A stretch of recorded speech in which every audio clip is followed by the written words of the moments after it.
This is Sunday, May 21st, 2023, and this is a session as an intro call to NGL by Mickey, attending to conflict. No, it's mediating across power differences. It's not attending to conflict. It's it's okay. It's very, very specific, and it's a very difficult topic. I did a lot of preparation for it. And I'm hoping that it will end up being a contribution.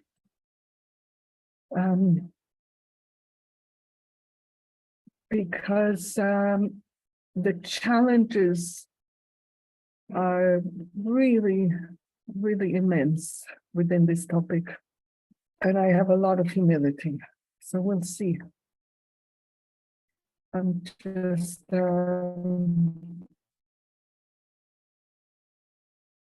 preparing the screen because I got here a tiny bit late. Okay,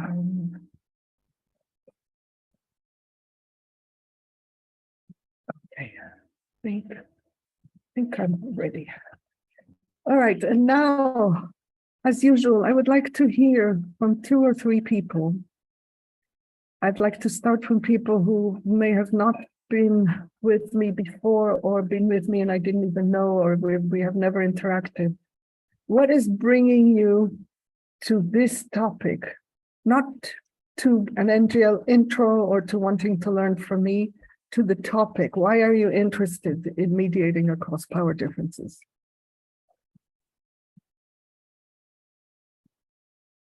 Is anyone ready to share what is bringing you here? And if there are no people here that have not been here before, then I would be happy. Oh, I'm seeing your hand. I prefer electronic hands, but go ahead. Shumaisa, am I pronouncing it accurately? Hi, Shumasa. Yeah, sorry. I'm using a different device with I can't find the electronic hands. Thank you so much for doing this. I guess what brought me here or to this topic is that it feels like, well, what you already said in the introduction, like I follow and try to learn from different things around facilitation and different kinds of models of organizing and to ways to decentralize power and organizing or any kind of work, voluntary or otherwise. And it just seems to be a very specific topic that I don't feel like there's enough, or I'm not finding it enough sharing about how to do this. And so I guess I come across, well, what to do if you're in conflict, and it seems to be quite like far gone at that point, and resources to help to bring people in to support, I don't know, like how to go forward. And usually in my like limited experience in the field, like community sector I work in, it ends up in it's at too far gone a point and ends up in like a split. And so that's basically what brought me here without going into too much. I just wanted to learn more and share it. Yeah. Thank you. I also want to say, especially when the group is not large and everybody fits on the same screen, I have a vast preference for people having their cameras open because it creates more of a relationship. When people keep their cameras off, it's a kind of a one-way thing, which doesn't actually support the memory of community and interdependence. It's like, I'm giving you something, but we're not together. I want us to be together, especially with this topic, however much people have the capacity to keep their cameras on. Anyone else? What draws you to the topic? Nergiz? Yes. Hi, that's perfect pronunciation. Thank you. Are you calling from Turkey? From Azerbaijan. Azerbaijan, right? I saw on the list, like, wow, I think you're my first person from Azerbaijan. Yeah, I'm staying here. I'm visiting family, but I'm I'm located in the US. Uh-huh. And actually, the timing for this is perfect because when I'm here, I've been here for about 3 weeks now, but when I'm here, I really feel conflict every day, not only, in with regards to how the system here is constructed. It's very hierarchical, patriarchal, deeply patriarchal. And even in my own family, my own home, those values are present. And, I'm coming to the end of my time here, but my experience here has definitely been tense and difficult, partly because I think I'm the youngest person in my family. There's age power differences, and then there's also I'm female, and so there's that aspect as well. And I find myself quite isolated sometimes in this dynamic, and I am lost, to be honest, as to how to have a voice, how to have Thank you. So thank you I'm excited to learn. Thank you. And both of you so far are talking about conflicts that you are part of, and this isn't what I'm planning to talk about today. What I'm planning to talk about today is what to do when we are the person who's trying to support others who are having a conflict, and when the power differences, which are always present, are particularly glaring. You said there's a lot of patriarchy, and the word that came to my mind is overt patriarchy. Patriarchy runs deep everywhere, but in some places it's overt, and in some places it's so normalized into the way things are that it doesn't actually require any overt dominance on the part of anyone to anyone. It just is deeply internalized. So that's what I'm focusing on today, not specifically what you said, but where there are power differences, and we are here to help. Natalie. Hi, Nikki. The reason I was attracting to this topic is in my personal life, or even when I try to assist others, I generally avoid conflict, and I really feel at loss. Even if I see the power dynamics, I'm really intimidated by them, and to a higher degree than I would like to admit. And I've come to a point where I just want to be able to grow more in that aspect. Great, thank you. All right, so now I'm going to start and welcome Nguyen Nguyen. You're my second person from Vietnam. I have a very sweet relationship with one person from Vietnam, and so it's nice to have a second one. Welcome. Okay, I am now going to share the screen. Hopefully it will work. I think it does. You see it? You're able to see it? Yeah. Okay. So this is what we are looking at today. And I'm going to start with some context before getting to this, because even understanding the setting and what mediation means within the larger context of conflict, I need to give some background. I forgot to say, for those, especially for those who are here for the first time, I do these presentations to maintain an arc of meaning.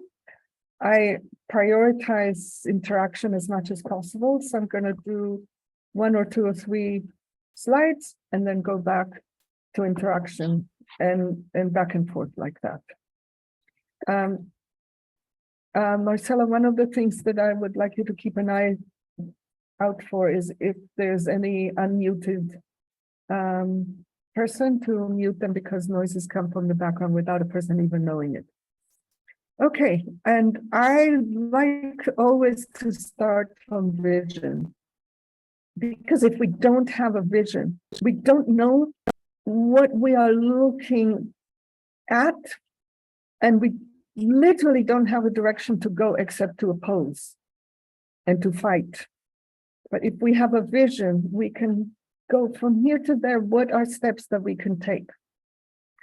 And the vision is very hard for people to believe. And as far as I know, this is what existed in the world before patriarchy. So the vision isn't coming from some mental construct of, oh, I wish it was true of humans. I have informed myself enough to know that the majority of human societies were matriarchal, egalitarian, peaceful. Patriarchy came either because of like calamities on the material plane, or from then on through invasion. So it's always come through catastrophe. So what it was like and what I see that is possible for us is that conflict is a rare event. It's not the norm, it's a rare event. Fundamentally, we live in trust, and trust is easily restored when there's conflict in those rare events through community-based practices. Community holds whatever is happening, and that's how it comes back.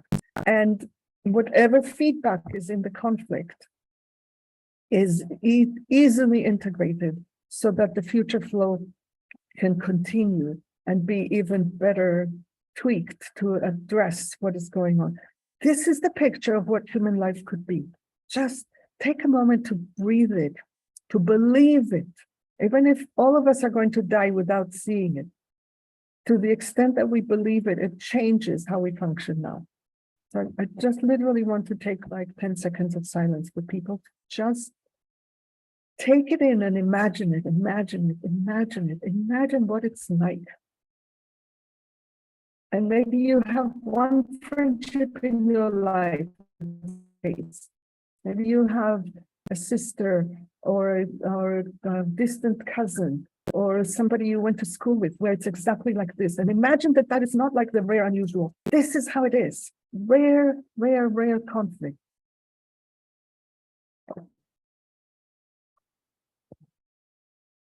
And here is our current reality.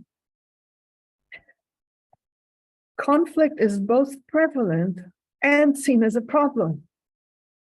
So what Natalie, what you just said, I trust you know, it's not a unique deficiency of yours. It's there in the culture. That conflict is like, oh my God, I don't want to touch it. Or if you touch it, we need to solve it. You're all okay. And the way we solve conflict is through delivering consequences. That's the norm. What happened? Who is wrong? Let's deliver consequences. And that is supposed to be what we do. We have a mistrust groove that comes directly from patriarchy, because patriarchy is loss of trust in life. Patriarchy is an assault on biology. It's not on biology of life.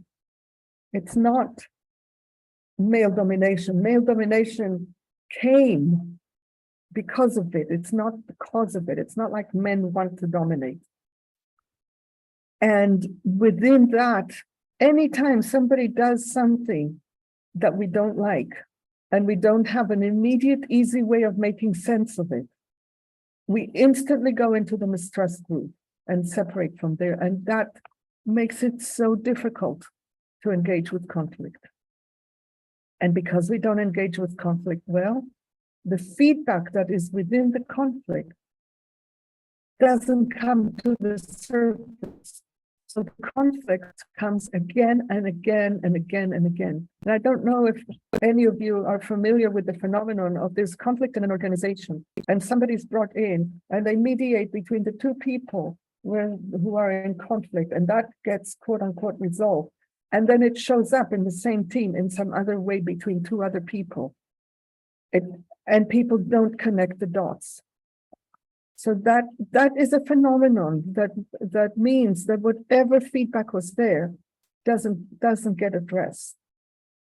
So I'm gonna come back now after these two to have a little interaction, and I want to start by saying this phenomenon where I once was brought into an organization where there was a major, terrible conflict going on between two super key people. And the CEO, it was a small startup company. The CEO was beside himself because he really valued both of their work. And he thought the only thing that could happen is one of them would go. So then I had a meeting with one and a meeting with the other, and then a meeting with the two of them. And it became immediately clear that the source of the conflict was blurriness in decision-making. One of them was the vice president of product development or something like this, and the other was the vice president of information technology. And you can see, even without knowing anything, there is an area that overlaps, especially if it's a high-tech company. The product is going to involve technology. And if they don't have clarity about who makes those decisions, that is a recipe for conflict. Once we got to the bottom of that, we made one small tweak, which is to have a weekly meeting of one person from one team, one person from the other team, and the CEO. Weekly meeting to do info flow and make the decisions that were in that blurry place. 2 years later was the last time that I checked on it. There was no more conflict. Now, if we had done like interpersonal something or another between these two without the feedback surfacing, it would pop up between some other person because the issue was not addressed, even if the interpersonal is. So I've finished these 2 slides, and now I would like to hear from you. Any comments or questions in relation to this gap, vision and present reality? How does it live in you?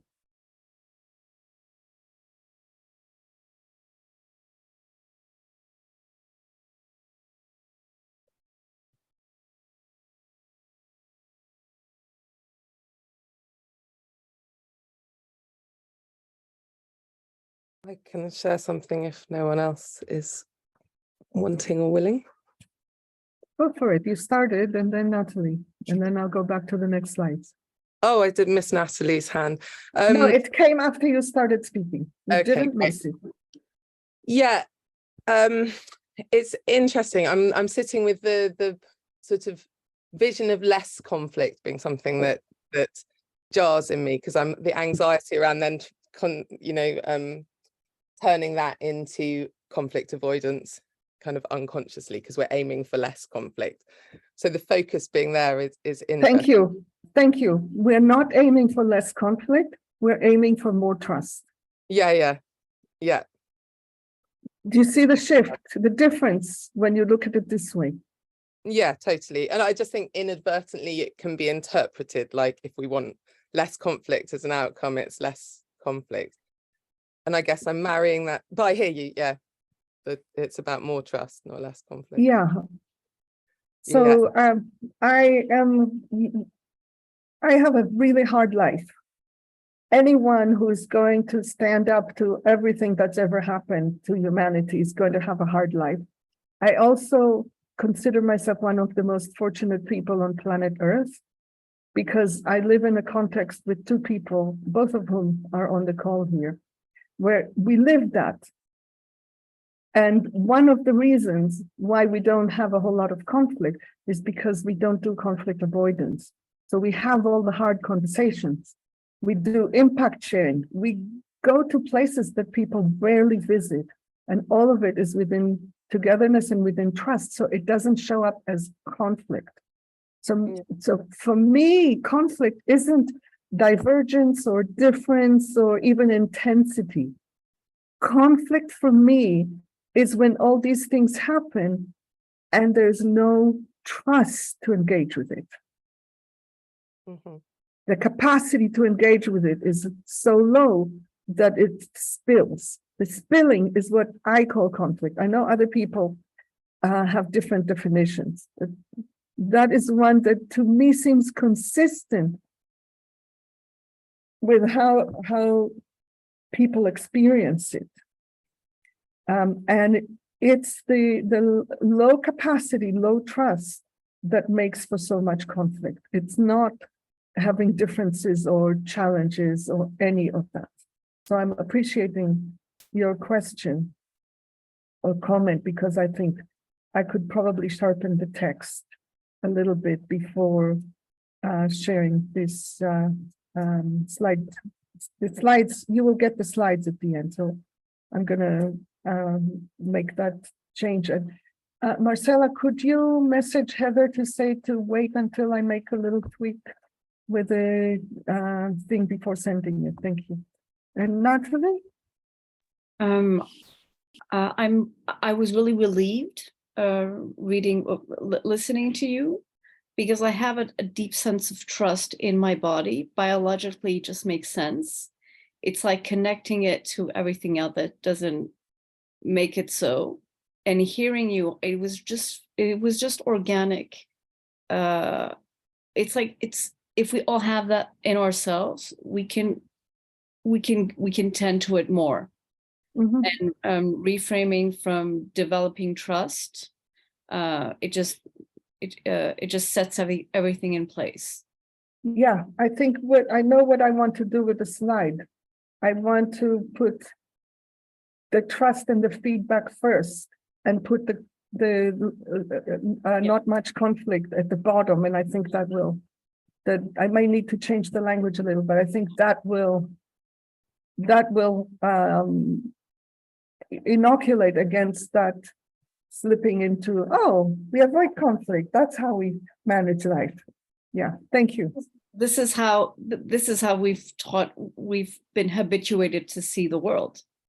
Yeah. And if we come back to the level of which we operate naturally is trust, it just reframes everything. Yes. And that feels really good. So even just hanging out for 2 minutes is great. Thank you. Awesome. Okay, so I'm going to go back now and look next at what are our existing pathways to attend to conflict within the societies that most of us live in. And it was an eye-opening thing for me when I wrote this slide, because I saw something that I never before saw, that our current ways of dealing with conflict at any level have violence as their endpoint, which was really shocking and then not, if that makes any sense. So if the conflict is between individuals, we avoid, or we fight, or we just disconnect and walk away. Or if it is worse, we go into legal claims and invoke state violence. And if nothing else, there is interpersonal violence. What is interpersonal violence if not a way of attending to conflict? That's the pathway that we are familiar with. When it comes to groups within a society, we have elections, we have legislative battles, and we have armed struggle. That's the habit. And internationally, we have diplomacy. And if diplomacy fails, or if we happen to be a place that has a lot of power, we don't even bother with diplomacy, we just go straight to war. These are our existing pathways. This is why I'm saying that patriarchy is everywhere, even though it's more overt in some places, because war is a patriarchal product. Interpersonal violence is a patriarchal product. Armed struggle is a patriarchal product. Now, we do have minimal amount of alternatives. Interpersonally, we have the pathway of mediation. It's now pretty normalized in many places. I'm curious, Nergis, is there mediation in Azerbaijan? Do you know? You mean interpersonally or Yeah. culturally? If you have a conflict with someone, is there someplace you can go and find a mediator? I would say no. Yeah. No. So it's not a globally available pathway, but in some places in the world, it's very recognized. People now have graduate programs in mediation. It's normalized. It's within the mainstream. We also have restorative practices of various kinds. And that is less established. It's emerging. In some places, there's quite a high visibility, but it's still emerging. That's not very well established. In terms of group conflict, we have a very highly effective, well demonstrated, proven strategy.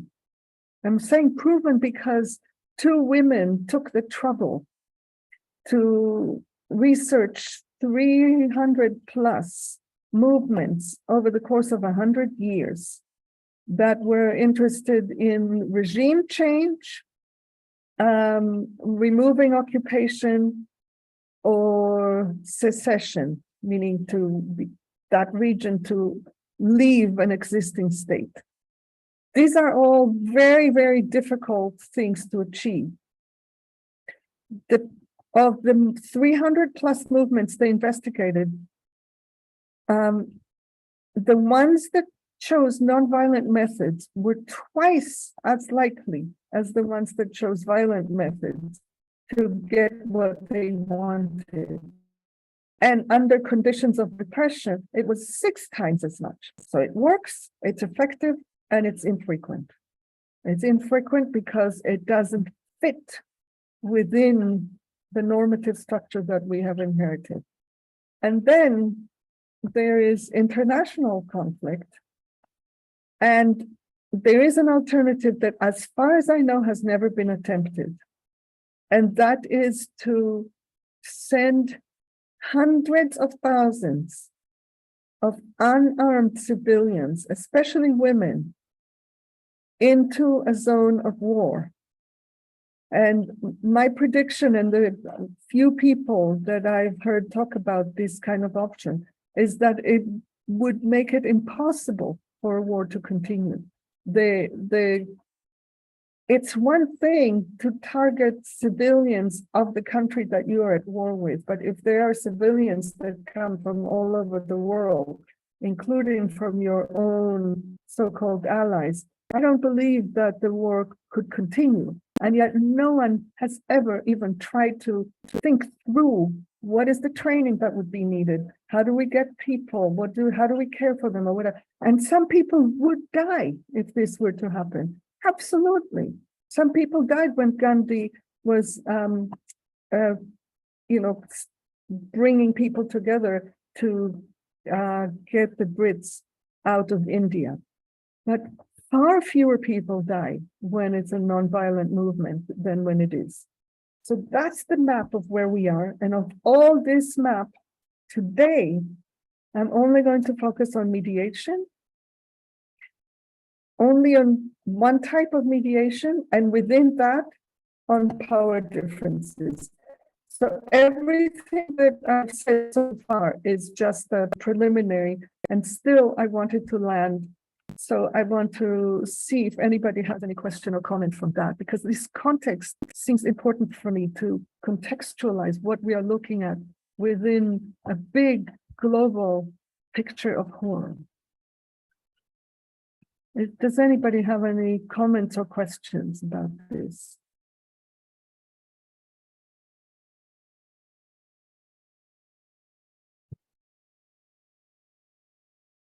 Yuli. Yeah, I just want to share that I'm very moved when I hear you talking about the vision of a lot of civilians going into a war zone. Yeah. What does exist? What does exist is tiny pockets of third-party intervention. Even those are effective. So at the height of the civil war in Colombia, there were groups of people who were going to accompany people who were particularly likely to be targeted by state or militia violence. They were internationals. That word internationals is a well-known word in conflict zones. Although, of course, everybody's international, depending on where you are, but that aside, and they would accompany a person who would likely be a target day and night, literally never leave that person alone. And the people who were accompanied far less often got killed. And the accompaniers almost never got killed. So it exists on a microscopic scale. That has happened, but not on a large scale. Yeah. Well, Thank you, Ewan. I'm curious just to see facial expressions. I am wondering if it is shocking and illuminating to see that all the pathways have violence on their endpoint, because I had never put it together before I created this. And it's been living in me as like, this is like a real motivator to do something. And I'm curious, it looks like it is having an impact on people to see those connections. Great. It's terrible, but it's great. If you know what I mean. Yeah.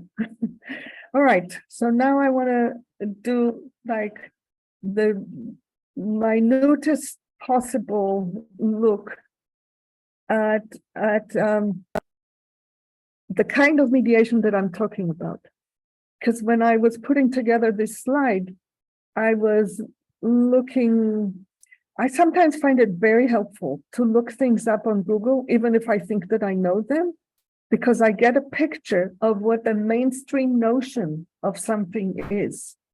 And mediation looked at through the eyes of lawyers is what you're most likely to find on Google.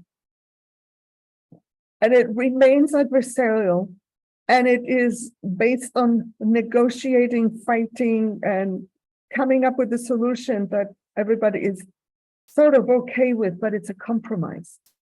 Obviously, it will mimic power relations. It will work better for those who have more power by definition.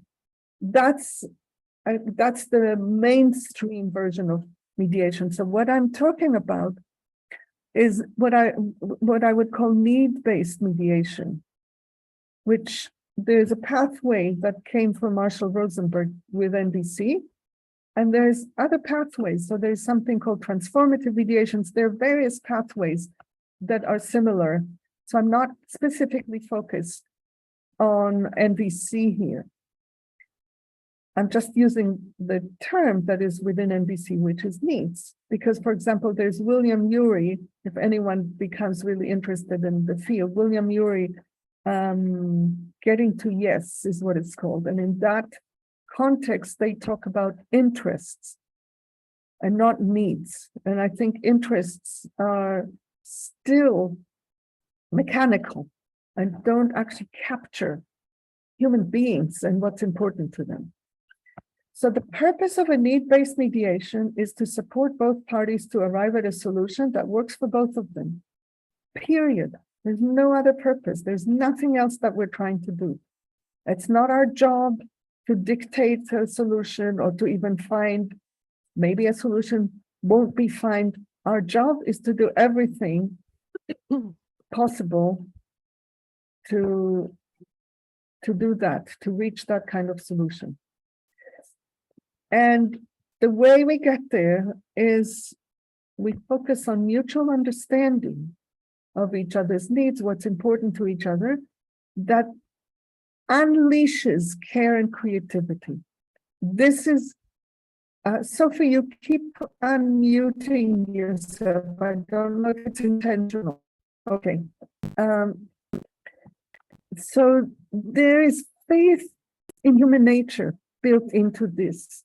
And the faith is that once people actually understand each other well and release some idea of either or, they will discover their natural organic care in the same place, Natalie, where you found trust as this biological baseline in the same way.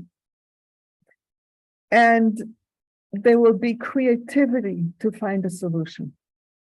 And I've seen that happen way more than once.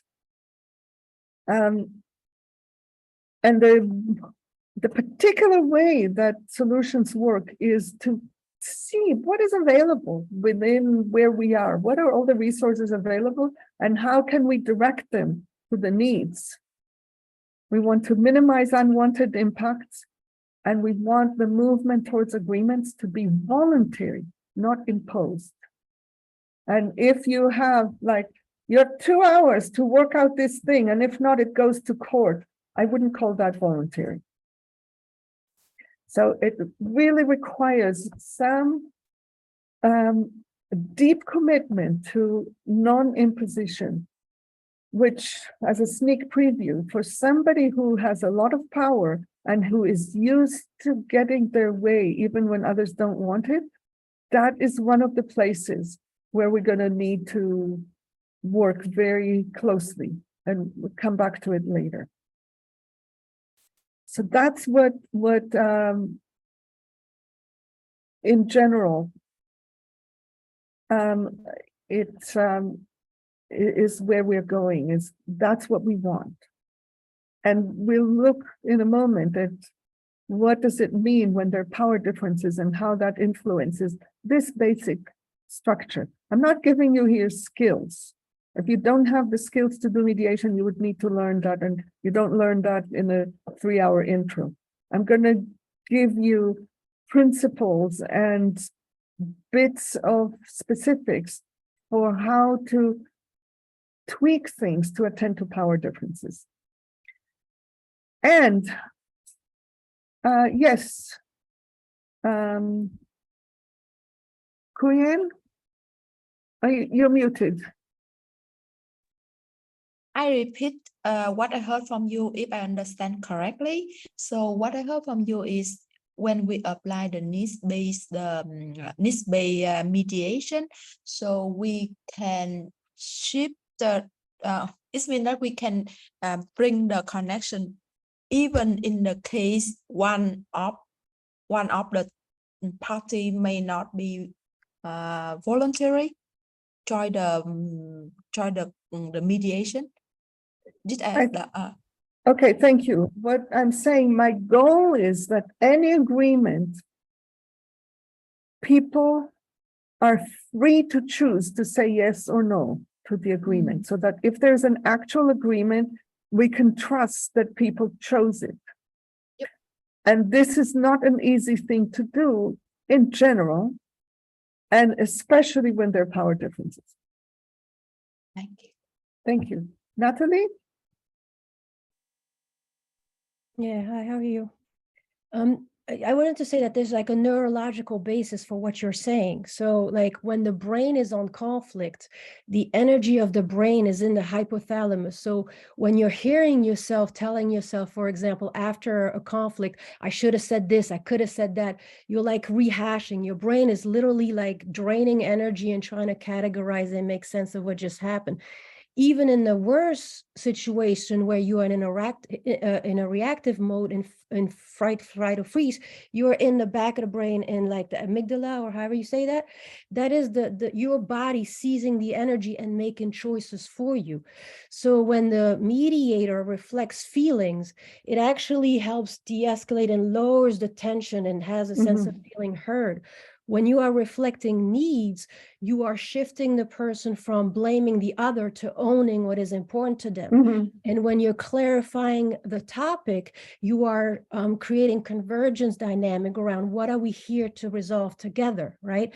And so the process of these reflection is actually a neurological strategy that helps shift the energy from the back of the brain to the prefrontal cortex, where creative problem solving can happen, where you can have empathy and actually look at other perceptions than your own. So there's a neurological basis for this needs-based strategy that a mediator can use.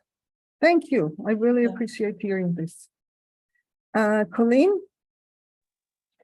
Hi, Mickey. I'm a little confused. You were talking about each person coming to the mediation out of choice, which is really important. But one of the I was problems I talking see beyond with that. I was talking that whatever agreement emerges from the mediation, I want that agreement, whatever solution they end up choosing, for that to be fully voluntary. I guess my concern is that the person who's in a more dominant power over is not going to choose to do the Okay, mediation. please hang tight. We are not yet talking about the power differences. I kind of pointed at it, but it's not yet. I wanted to establish something before we get into that. Okay? Okay. Okay, so back to the slides. So here are ways in which mediation, as it often is played, has pitfalls. First, the gold standard of mediation is neutrality. And I have come to the conclusion that neutrality supports the status quo. I'm going to go back and forth between two slides here to show what the antidote to this is. Instead of neutrality, I want to advocate for everyone. And Eddie, who I mentioned earlier, looked at the slides before and said, why am I saying advocating for everyone and not multi-partiality, which is a term that has some currency? The reason is that multi-partiality is still a little removed energetically. And advocating for everyone is I'm here. I am going to care for everyone. It's my job that needs are attended to. I don't want to leave anybody's need behind. I'm not taking sides. I'm advocating for needs, for everyone's needs. And that is an energetic stance that I think can antidote the way that neutrality can so easily support the status quo. Second, the norms of communication that are within mediation tend to mimic and benefit dominant groups. This is something that many people don't know. And one of the reasons, I will come back to it in a bit more detail later, is the field of mediation. The people who tend to go to study mediation are people with more access to education and more and a variety of things. So I don't know the information in other parts of the world, but when I looked at this, when I was still living in the US, mediators tend to be white, female, and with advanced degrees. And if you are female and go into a professional career, you need to doubly affirm the dominant values, or else you will be looked down on. So what are the norms of mediation, of communication in mediation? Is even tone, you need to be calm, quote unquote rational, as if such a thing even exists, etc. And all these are norms that exist within the dominant group. So what is the antidote? The antidote is expanding the range of allowed expression. So intensity, emotionality, storytelling, all the things that are more likely to be the ways of communication of less dominant groups or marginalized groups. We need to expand the range and make those open. And to the extent necessary, we need to bridge the gaps, because those are going to be uncomfortable for the people in the dominant positions. And while I don't mind discomfort, I want the discomfort to be useful and necessary. And if I make too much discomfort, people end up losing trust. So it's a very delicate line to walk. Third, there's system blindness built into mediation. It's individuals, all individuals are equal. It's just like contract theory, all of these things. We are here as equal individuals. And that assumption makes the barriers that exist for those with less power invisible. So I think, Colleen, this is one of the things that you were starting to talk about. Yeah. Even being in the room has different impacts on different people.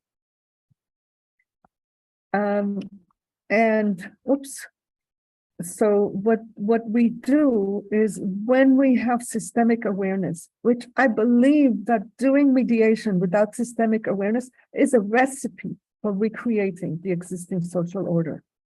So systemic awareness, what that means is I want to know the historical and present structures that end up prioritizing needs of some people at the expense of other people's well-being.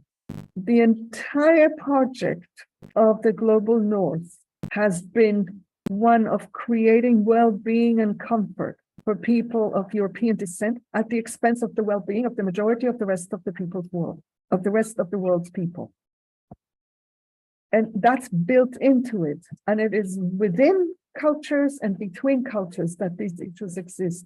As a mediator, I want to be well educated about these things so that I can see it when it's happening and take care of it, not just let it happen.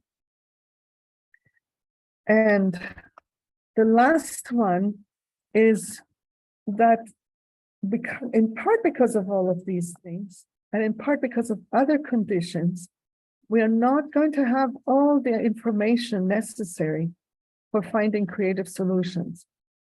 If the needs or concerns or ideas or perspectives of the people with less access to power are not brought in, we don't have all the information necessary for a creative solution.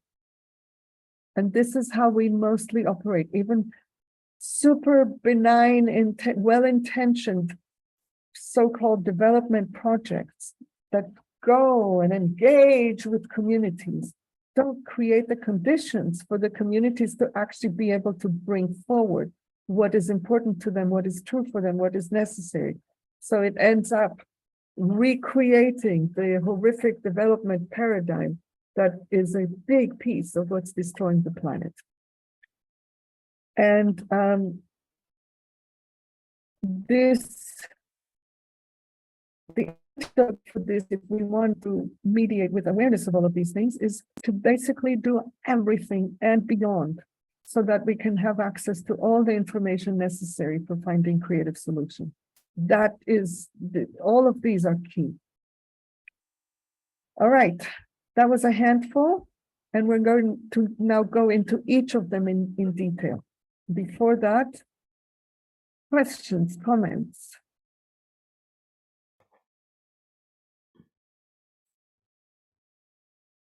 What do I need to do? Raise hand. Okay, you did it, Kate, including whispering, which we heard. Yeah, of course. Hi, Mickey and everyone. Yeah, I'm very tired, so I'm going to engage as best I can. But I'm curious about the term omnipartial. It's something that I've been using. It's for me, it's the same as multi-partial. I like omni, but I still feel within it I am all parts or many parts or whatever. I don't hear within it the advocating. I want to counter the distance. I have done this often when I was working with groups. As I said at the beginning, I said, I want you to know that I'm not neutral and I don't have any intention of being neutral. And then she's coming in, she's siding with someone. And then I would say, I'm not neutral and I am on everyone's side. I am advocating. I'm here to advocate for all of you. And, those who have been in spaces where I teach, you can see that energetic. It's not conflict resolution, but I am in. That's the piece that leads me to that term. Does that help, Kate? Yeah, I appreciate it. I think I don't use the word advocacy, but I hear you. It works for you. I guess I yeah, don't care about the word. I don't care about Yeah, the word. it's good. I care It's- about the energetic movement. I am here to care for your needs, No, to that's take great. action. It's not even just care. I can sit here, yeah, I care about everyone. I care so much, but I won't do anything. I'm here.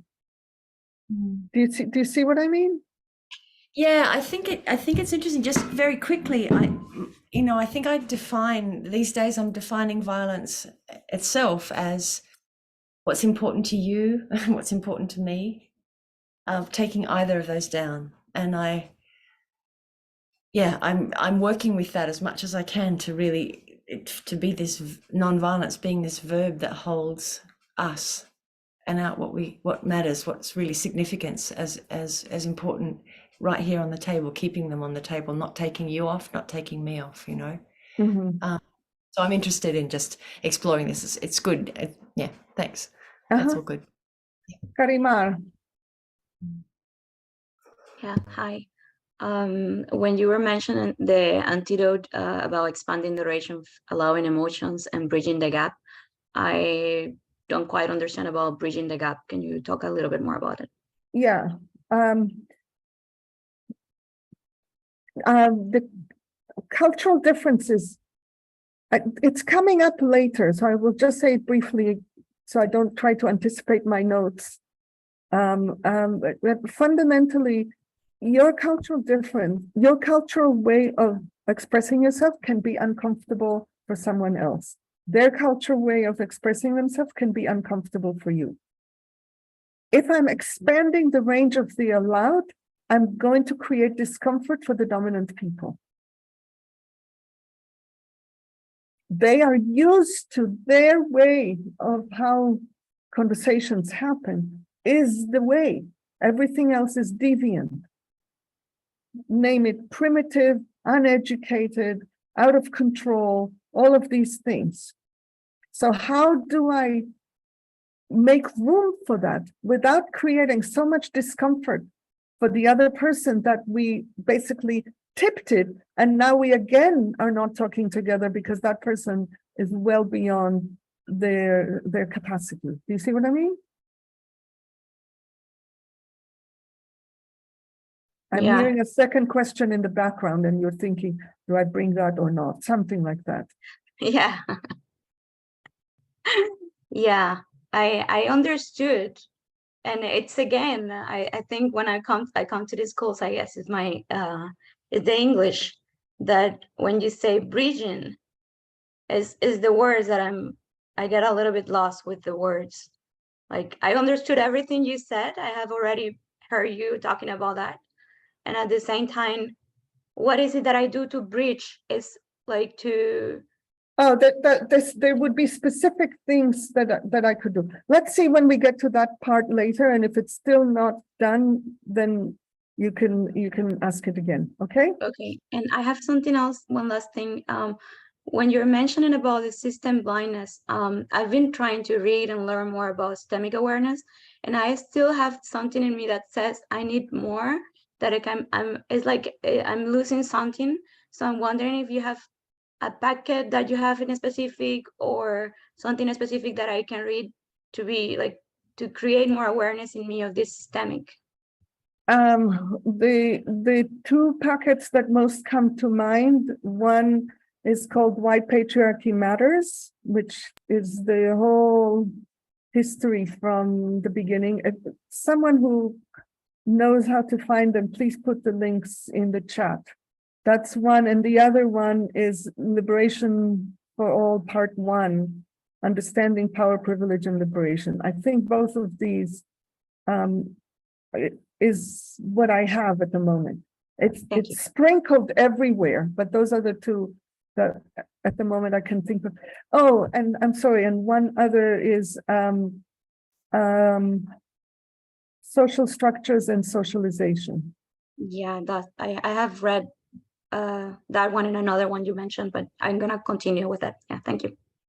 And my gut sense is that you are in the place of try out and learn from the field. It's no more about like, oh, I need to read something more before I can take action. Take action. Okay. Kate, one more thing. Yeah, just quickly, I could be really wrong here. Sorry, the one who just spoke. I'm wondering if you heard breach instead of bridge the gap. I could be wrong. Bridge is, I think she knows, but it's like crear un puente. Oh, Yeah, I understood that. Yeah. Okay. All right.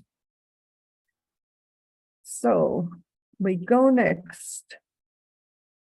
And now we're going to get more into the specifics.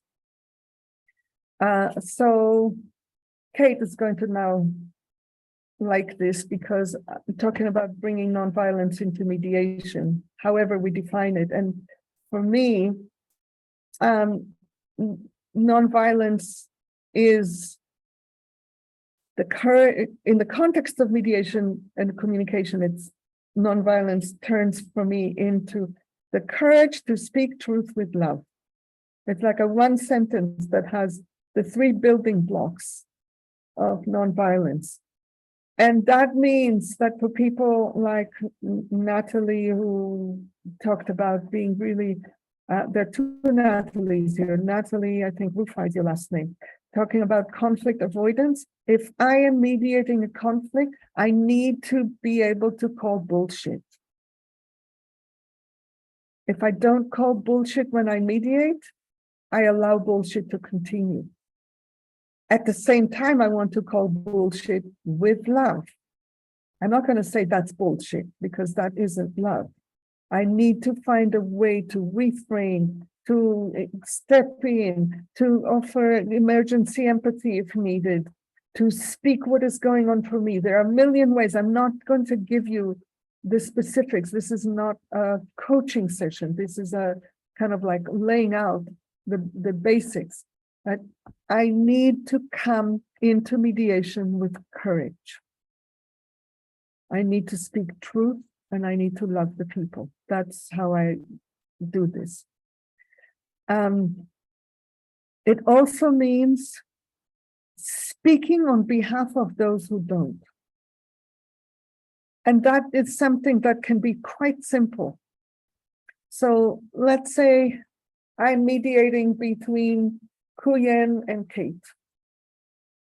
And all I know is Kate is from Australia, Kuyen is from Vietnam. I know power differences are there already. I don't know them. I don't know the specifics. I don't know the individuals, but I know it's there. And so once Kate says something, I don't wait for Kuyen to say something back because she might never. So, but then I also don't want to imagine that I know about Kuyen, but what I can do and have done is to say, I don't know what is going on for Kuyen, and this is hers to say or not say. I know that if I was in her shoes, this would have been hard for me to hear. This I can do. This is part of what I mean by courage. This is part of what I mean about coming in. And also, at the moment when we are talking about solutions, even if I'm going to keep using this example just because you're on my screen and I see you, even if Kuyen says, yeah, that's okay, I would still say, I have a concern that this might not work for Kuyen and that you might not even have the capacity right now to notice. So I want to name the concern and then check with you. If you actually have thought about it and you're okay with it, it's not always in this direction. There's also a possibility that it's the reverse, especially if the person who has more power is someone who is committed to social justice or this or that. they might give up on their needs as part of their commitment to social justice. And that is not a good solution either. So I could just as well say, hey, Kate, I think you've gone a bit too far here. I'm imagining this is coming because you want to counter patterns of centuries in which your people have oppressed Queen's people. I don't think there's anything directly between Australia and Vietnam, but who knows? I don't know. But whatever, I'm making it up. And still, I really want to check with you. For you as an individual, is this actually going to work? I'm concerned that you are overstretching. So I will do it in every direction. Anytime I have an intuition that is happening, with or without power. This, I'm wondering if you see now, Kate, what I mean about advocating being different from being multi-partial or omnipartial. It's like I take action. Is it clear I enough? hear it. Yeah, totally. It's very active. Yeah, thank you. Advocating, it's quite different. Yeah. Thank you. Cheers. Okay. I'm going to come back. Yes, Queen. So I have a question here. So when you raise your concern that I'm a person who have less power to raise voice in that case. So what if in the case that the person who have less power, they is very angry? Mm-hmm. Yes, and that person they have less voice. So what should we Wait, do wait, in wait. that case? I'm sorry. I got lost. Who is angry? The person with less power? Or with Yes, more power? yeah, yes. The person who have less power, so they are very angry, and then they show their frustration a lot. You're not in the moment that I said, just in another moment. Then I want to receive that anger and convert it to useful information. Because every expression is of anger. Two things about it are true. One is there's something really important to the person who is expressing the anger. And the other is it's almost guaranteed not to give that person what they want. This is the paradox, the painful, tragic paradox about anger. I'm not saying anger is wrong. I'm just saying it rarely gets people what they want. So if I want to support, if you are angry and I want to support you in getting what you want, I'm going to do the work of converting your anger to the information that is in it so that I can give it to the other person, even though you can't. Yeah? Yes, because I asked that because I want to know how to review that we are here for all in that situation. I'm sorry, I couldn't It means actually... that when people one side, one party, they show very angry, and the other they have more power, but they don't show much emotion in that case. And if we take care for one side a lot, do we create any misunderstanding that we totally create? If I see this kind of dynamic, then I will try to bring out what is going on for the person with more power in this case. At a certain point, the power is just a piece of information. So even with all the systemic everything, ultimately they're two vibrant, living human beings with needs, with feelings, with all that matters to them in life. And I want to care about both of them as individuals from the systemic lens, but the systemic lens doesn't then make them, objects that I manipulate. So I could say, I was just hearing a lot of things from this person who was angry, and now it's calm. And I bet anything, even though your face didn't change, that was not fun. Do you want to say anything about what it was like for you? If that's what I think is necessary. It's always in the moment. Thank you. Yeah. Natalie?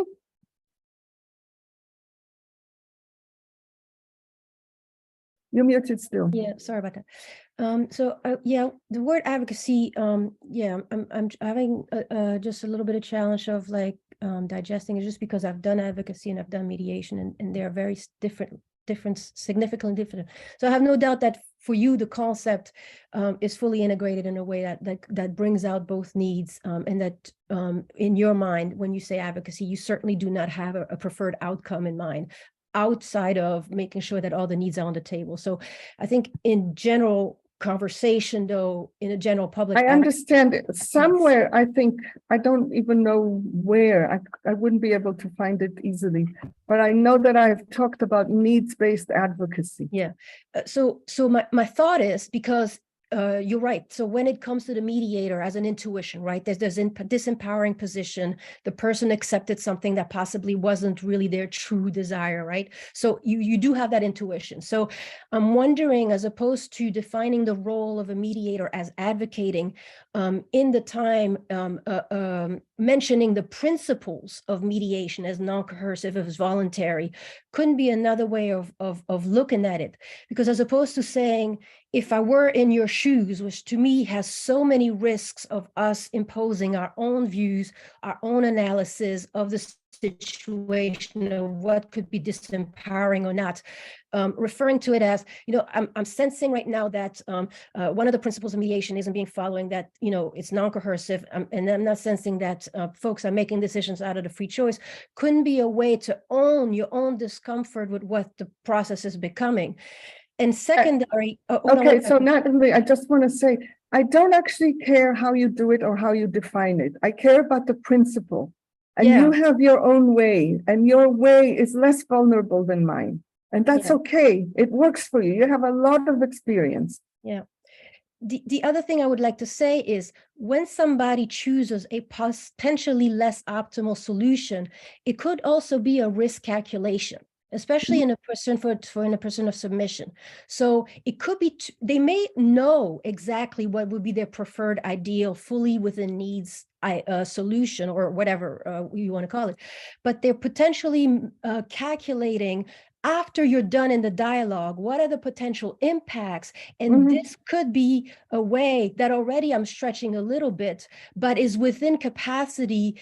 I totally know what you're talking about. Yeah. And the flip risk is that the person is acting from deeply habituated patterns of submission and read into the situation. So either way, it's risky.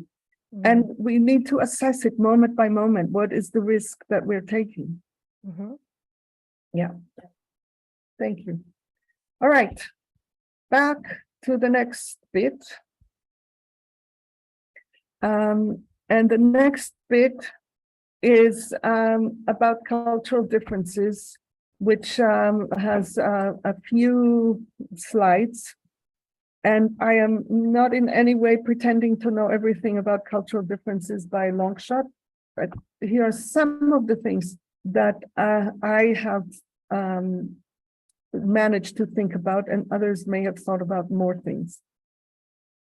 There's three dimensions that I've understood so far, cultural differences, that aren't even specific to power. This can be equally powerful cultures that could still have these differences.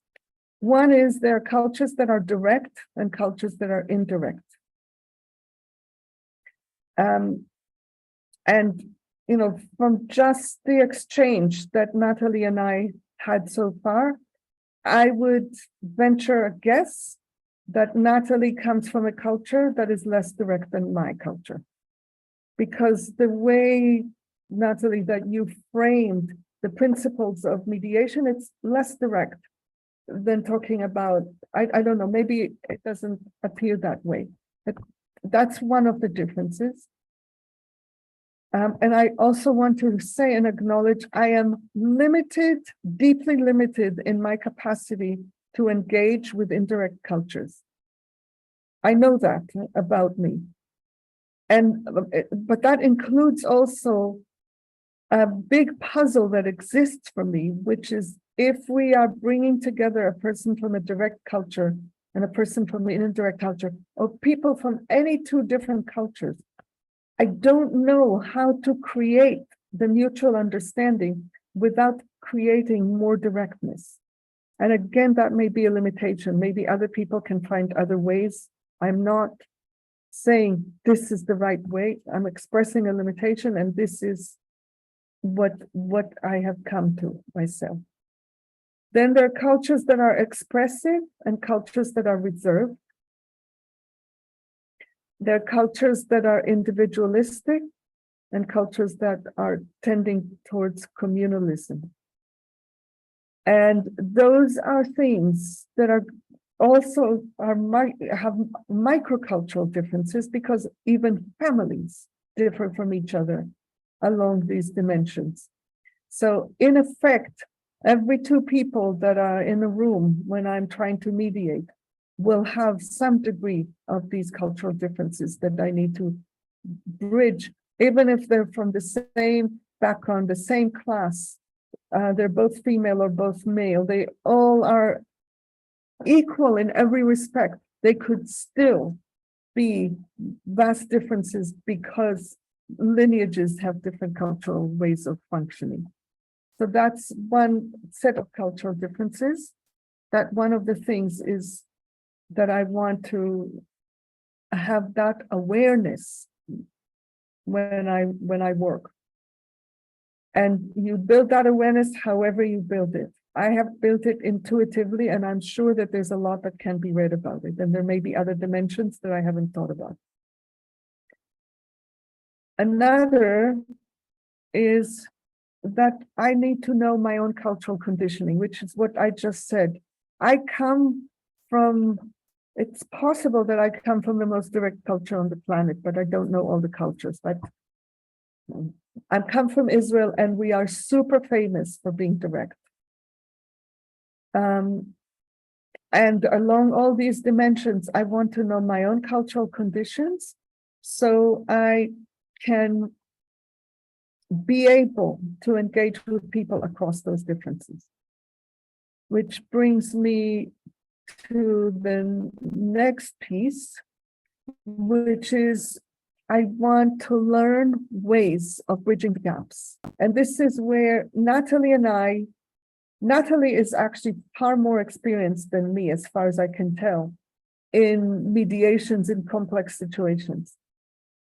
And we develop different ways that work for us. And I don't know much about Natalie's track record, but I imagine that Natalie, you've been quite effective in what you've done. And so have I. There's nothing that says that her way of doing it is better or worse than my way. What is important and clear to me is that both Natalie and I have thought a lot about these questions and have reached our conclusions. That is what I want you to do, not to mimic me. Please don't. I just want you to think through, given your own cultural conditioning and who is in the room, what are you going to do to bridge it? Not what is the right thing to do, or what Mickey said, or Natalie said, or my teacher, or some book. What is, given who I am, what is mine to do in this room? And the last bit is something that we already talked about in a variety of ways, so I don't need to say more about it. So with that, I want to come back for another little bit of talking about any questions or comments about cultural differences. And before we continue, Menaka, now that you're here, would you like to introduce yourself? Thanks, Mickey. I'm here in the function of tracking power and privilege. So anytime I sense something within myself and I imagine it may be having impacts on more people, then I'll bring in my voice. And you're doing it only in relation to me, not in relation Yes. to everyone. Yeah. Yes. Yeah. So it's particularly, it's kind of like at two layers. Since I'm already talking about topics of power and privilege, there's a second layer of am I, while talking about power and privilege, enacting patterns that I'm not aware of? That's what Menaka is here to look at. All right. Anything about cultural differences that is still up for anyone to explore, to comment on? Shumaisa? Hi. Yeah, I guess it's in relation to the direct and indirect. Or if it's a comment or a question, but I guess something that I've been thinking about is that putting aside even like conflict, just I think probably we can all relate to being in a group setting or something, and somebody internally feels like something's a bit off, or feels like a question arising, but they don't want to be the one to ask it. And it's like I feel like it's a common experience that we've had from childhood, but it goes on into, and then somebody asks it, and then everybody, not everybody, but several other people like, oh yeah, I was actually also wondering. I'm glad you asked that. So when it comes to like tensions and I'm the person who asks. yeah, I often am too, but but not all the time. But I think, and often that person, if it's a challenging thing or rocking the boat slightly, then it's like, oh, they asked the question, but I guess my point of this is in relation to cultural differences and navigating that, what you said about not wanting to create so much discomfort that it undermines the whole of it, but then a certain amount, and to be useful. And I guess I've just been wondering about that embodied. So the people who were thinking that, oh yeah, I'm glad you asked that because I was also wondering, or whatever the case might be, they all have something internally, a felt sense, or like a feeling, and it's just something, I guess, the pondering of that being a piece of information that culturally, in some cultures or many, we're conditioned to overlook because of not rocking the boat. And it sort of transcends, I guess I'm not even sure how to articulate, but it seems like probably humanity at large, regardless of the cultures around it, would benefit from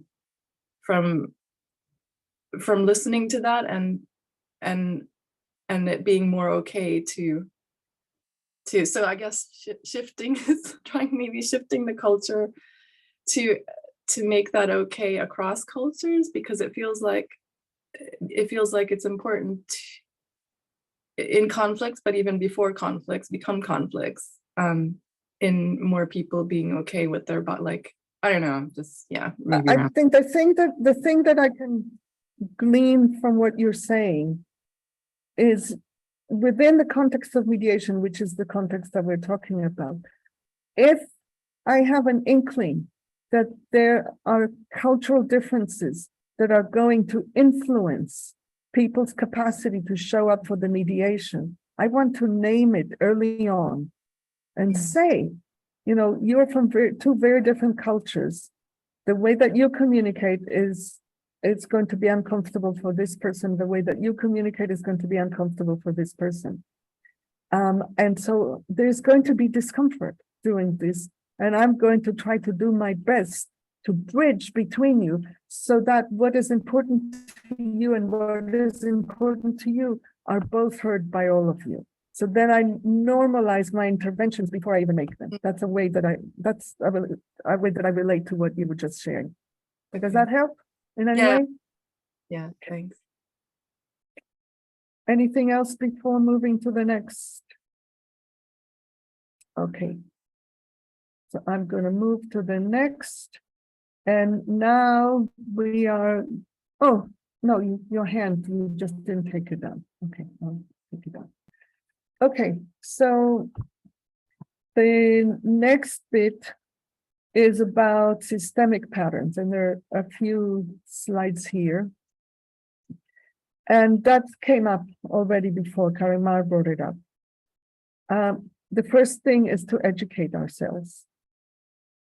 And I identified three things that are important to educate ourselves about that have nothing to do with who am I, what is my location, we'll get to that later, but just things that would help me to know, understanding systemic patterns.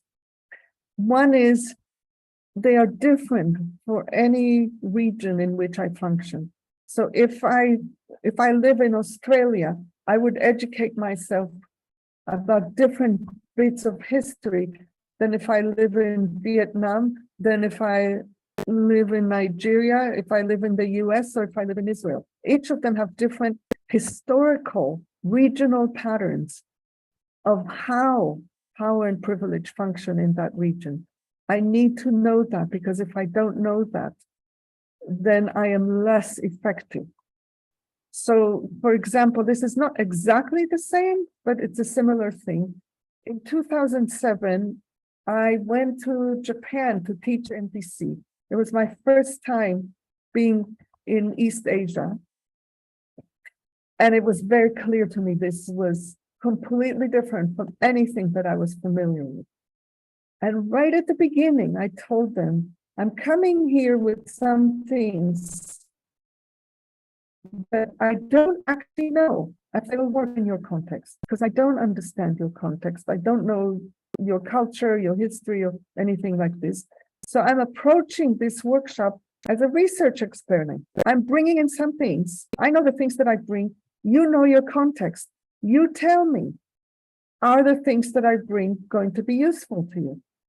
And what that research led to is different things about NVC were useful for the people in Japan at that time.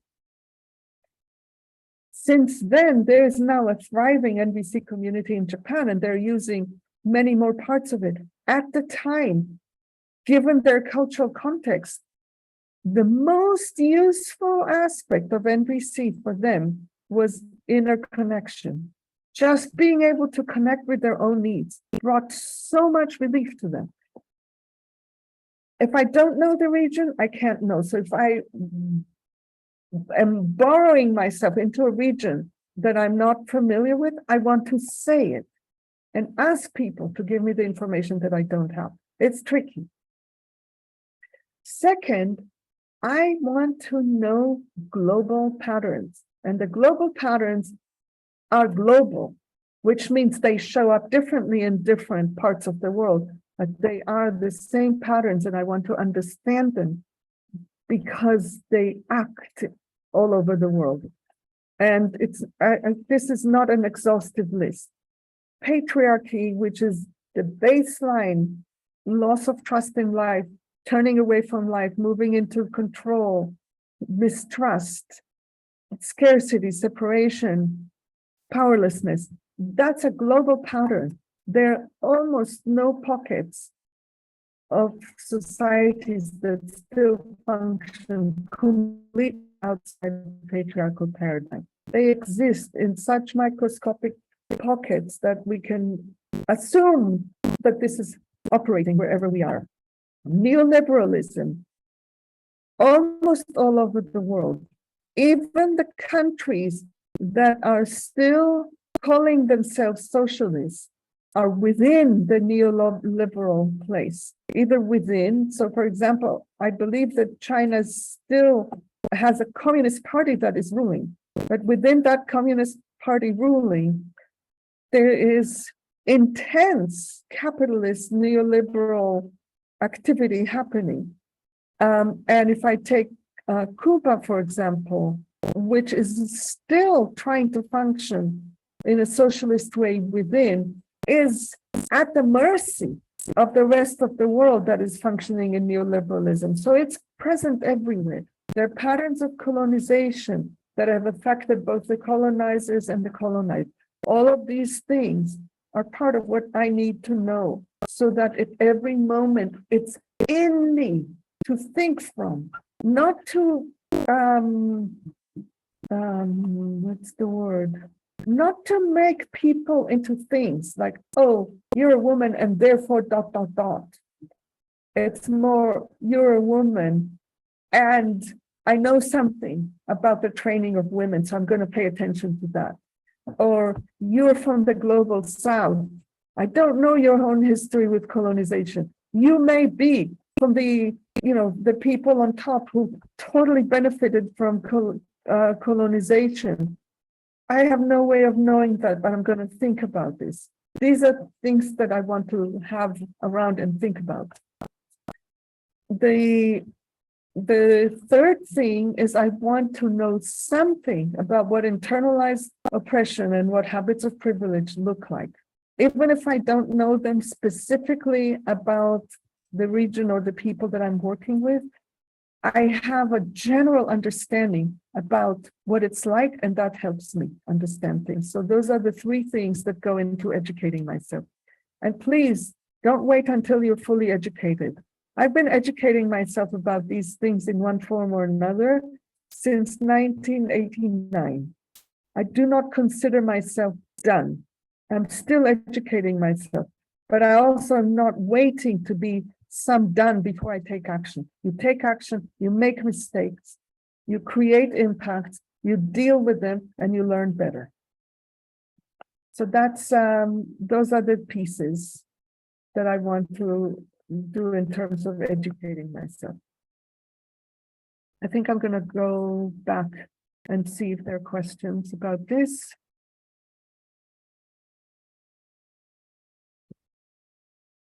Is it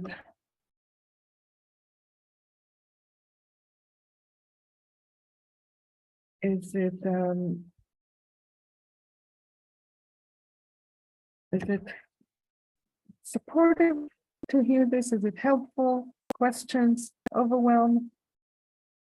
Is anyone overwhelmed?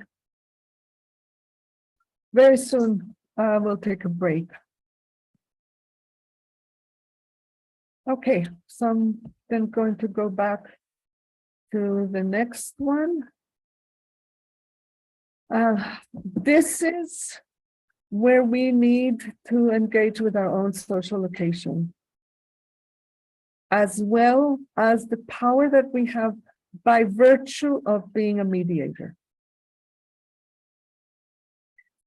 So I said earlier, to be able to work in mediation, unless I do it informally, which many people do, if I want to do it and this be my livelihood, I need to have some education. So I want to recognize the privilege that has allowed me to have the education. It's not nothing. I want to recognize that in learning mediation, I'm learning professional norms that place me in a particular place in society. That means that people who don't have that privilege might be intimidated in relation to me and just not say things independently of the power differences with other people within the mediation, just in relation to me. I need to do something to lower the threshold for people to be able to speak to me. And this is what I was just talking about. If some people associate me with power, they're going to defer to me. I don't want people to defer to me any more than I want them to defer to each other. So I need to be aware. If I'm a white person and the people in the mediation are people of color or from the global south or something like this, these are dynamics that I also want to be aware of. I don't want to pretend that just because I care about everyone's needs, it will be known and there won't be obstacles and barriers between us. Okay. I want to just see how many more slides there are.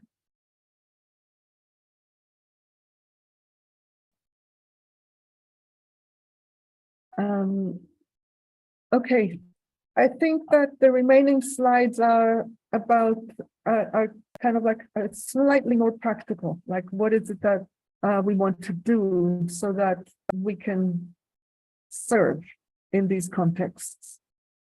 And what I would like to do now is to take a break and also give you time to be in small groups. here's how I want to do that.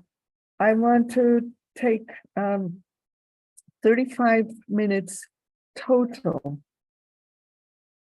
before we resume. And within that 35 minutes, it is 100% your choice within your group, how much of the time you want to be in a break and how much of the time you want to engage with each other.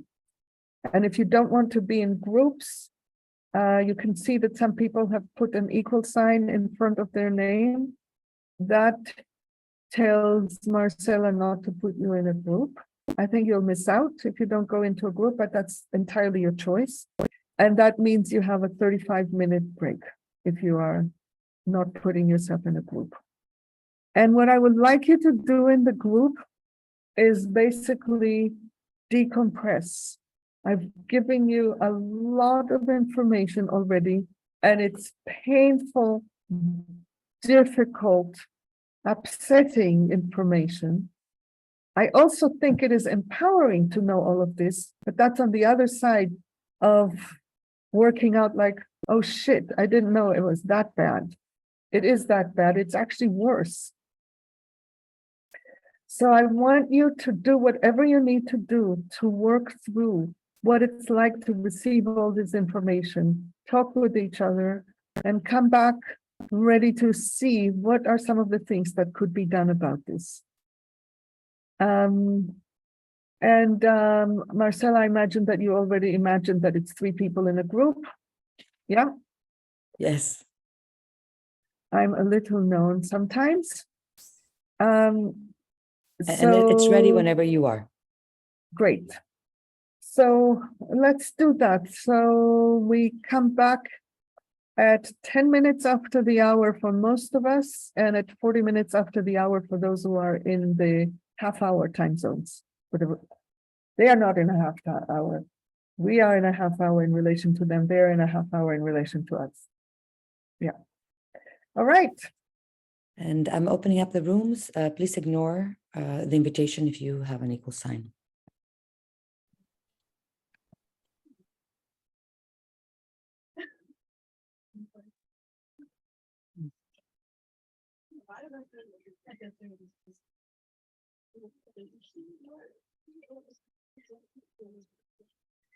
I'm a bit confused about the time. Wouldn't it be 20 past the hour? No, That for you, would it would be 10 past the hour. I thought I said it. Okay, yeah. Then 35 minutes. Okay. 35 minutes total. Yeah, I got that wrong. Thanks.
welcome back.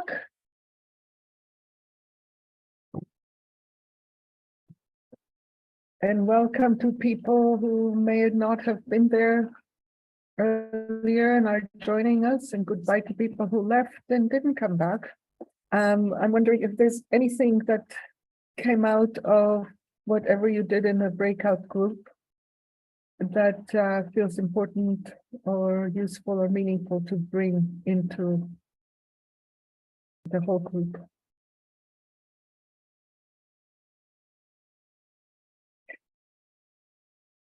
All right, then I am going to go back to the slides, and just to contextualize, if you remember, you probably don't, but we have covered 3 of the antidotes so far: advocating for everyone, expanding the range of allowed communication, systemic awareness, and the one we're going to look at now is how to get all the information that is necessary for a solution. There it is. So these are, again, still at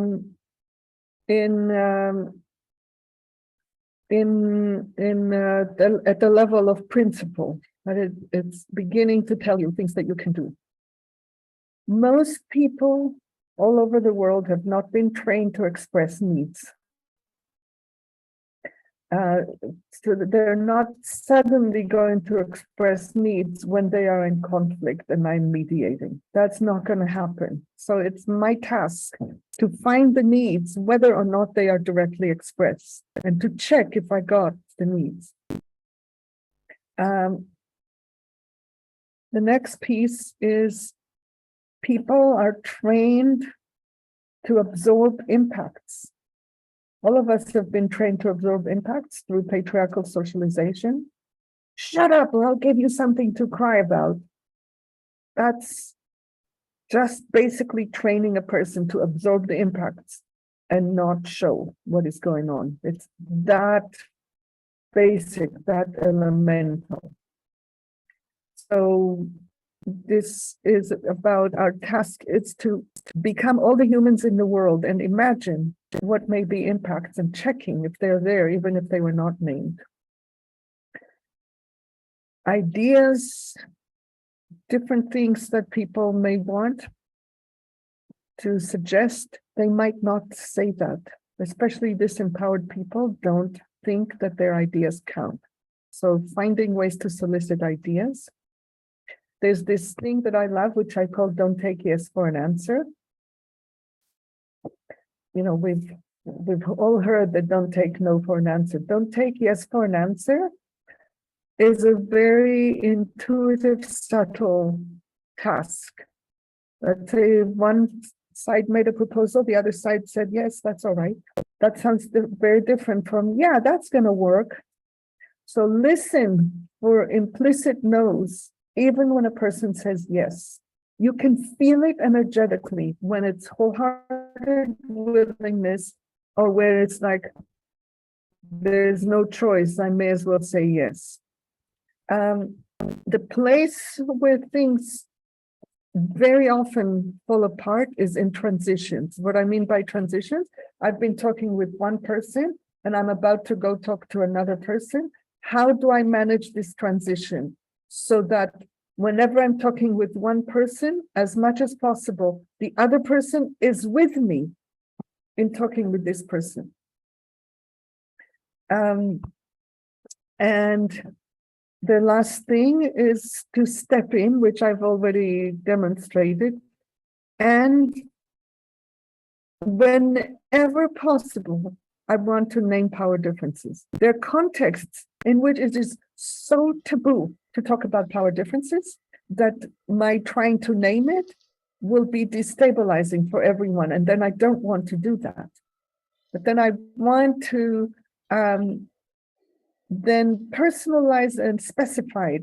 It's like, you know, I don't know, this is just my intuition. I don't think this person will at the moment be able to say to tell the truth. So I want to slow down and see and just check,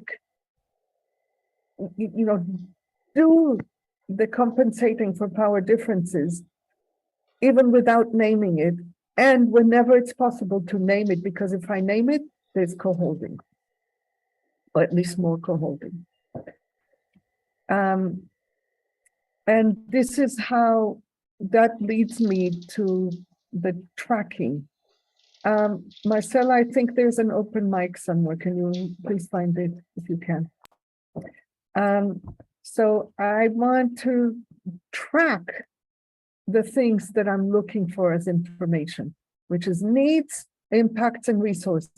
I want to know all the needs that are in existence, all the impacts that have already been experienced and that may be present as a result of this or that potential movement, and all the resources that are available to attend to the problem. And so this is like a checklist for me. Have all the needs been identified?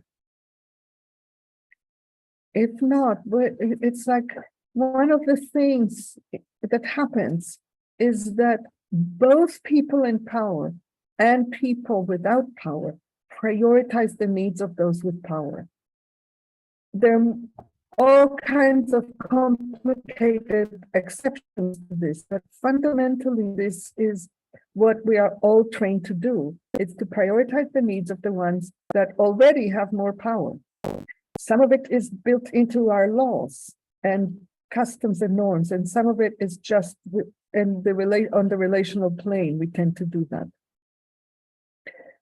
But similarly with impacts on some people are normalized and discounted. That's just okay.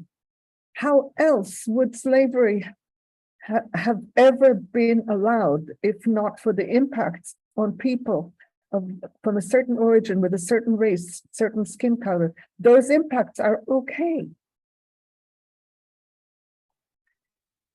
So we need to denormalize the absorbing of impacts that happens, and the resources that exist are not always counted. Some ideas, some resources, some proposals are discounted up front. I am confident that all the women who are on this call know what I'm talking about. You have been at a meeting, you present an idea, no one listens to it. 5 minutes later, there's a man that says the same thing that you said 5 minutes ago. And suddenly it's like, yeah, great, let's do that. And the last one is the no's. Is everyone free to say no? Okay. Let's check in. Questions, comments.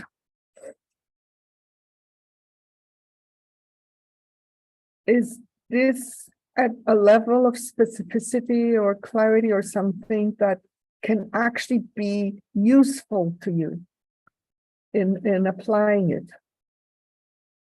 Okay. Sophie. Hi. So I'm being a little bit distracted during this call because I'm also parenting at the same time. So I wanted to apologize for that. Just thinking about the sort of dilemma there always is with naming identity characteristics and the power they have, and how that then has the effect of reducing people to those identity categories and sort of shifting away from seeing the individual, and just the nuance and the trickiness that there is. So when I've named stuff in the past, then other people in the room or in the situation start seeing people through those identity categories and lose the individual. And I'm not saying this necessarily. Okay, tell me, can you give me an example of how you've named? Well, I can give it an example. There's one that's really present with another group that I was in. I wasn't actually naming it, but somebody else did that. So there was a thing about wanting it to be a more inclusive group, and then somebody saw a brown-skinned person and went over to them and said, we're really pleased that you're here, kind of thing. That's not what I would think of as naming power differences.